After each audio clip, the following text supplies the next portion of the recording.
Bon, Amy, pourquoi est-ce qu'Archie nous regarde comme ça? Et ben c'est très simple en fait, c'est parce qu'on a commencé la transition alimentaire et on commence à les préparer pour les futures représentations d'ici un petit mois. Du coup, est-ce que tu peux nous expliquer la transition alimentaire, Amy?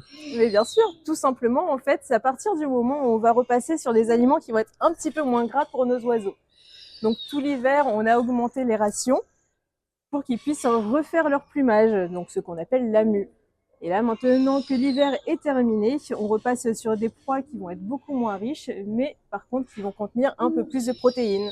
Et donc, ça prend combien de temps, cette transition alimentaire? Et bien en fait, ça va dépendre de nos oiseaux. Donc là, on a un Archimède qui est quand même très motivé, alors qu'il a commencé sa transition alimentaire il y a seulement une semaine. Mais on peut aller voir d'autres oiseaux qui sont un peu moins motivés, si tu veux. Tu viens de Django? Mais du coup, quand ils veulent pas venir comme ça, on fait comment? Et ben, c'est pas grave, on continue tout doucement à leur proposer des proies. Et ce n'est pas parce qu'ils ne viennent pas qu'on ne va pas les nourrir, au contraire, on va quand même leur donner un petit peu à manger.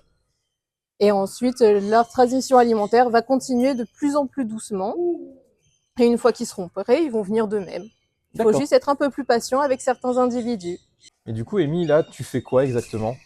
Là, en fait, je retravaille tout simplement la confiance avec nos oiseaux. Ce n'est pas parce qu'ils ne veulent pas venir au gant qu'on ne peut pas travailler avec eux.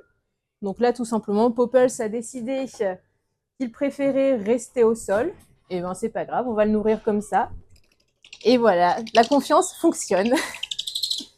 Bon, c'est vrai qu'avec les nocturnes, ça prend un peu de temps de transformer le gras en muscle. Mais il y a peut-être d'autres espèces où c'est plus facile. Qu'est-ce que t'en penses? Ouais, c'est vrai que j'ai remarqué ça sur certains oiseaux. On va aller les voir. Et donc, avec les caracaras, ça va plus vite? Bah oui, regarde, visiblement, eux, ça en quelques jours, ils ont tout de suite compris ce qui se passait, quoi. C'est vrai qu'on arrive presque à les sortir de leur volière maintenant. Ah oui, là, ils sont presque prêts pour pouvoir faire du spectacle. Ouais, du coup, c'est quoi la prochaine étape avec eux? Et ben, la prochaine étape avec eux, ça va être tout simplement de les muscler de nouveau. Donc, on va leur faire des petits rappels entre deux personnes.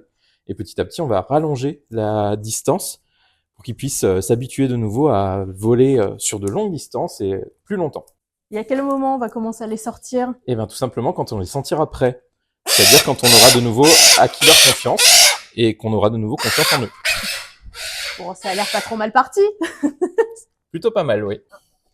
Et est-ce qu'on fait une transition alimentaire pour tous nos oiseaux? Et maintenant, certaines espèces, comme les oiseaux un peu exotiques, c'est-à-dire les perroquets ou alors les limicoles ou les ibis, c'est des animaux pour lesquels on fait pas de transition alimentaire comme on pourrait le faire pour des rapaces. Et ça veut dire qu'ils peuvent voler tout l'hiver? Ouais, c'est ça, exactement. En fait, on va les laisser un petit peu au repos, juste pour qu'ils puissent faire leurs plumes correctement. Donc, ce qu'on appelle la mue. Mais sinon, on peut les faire voler à n'importe quel moment.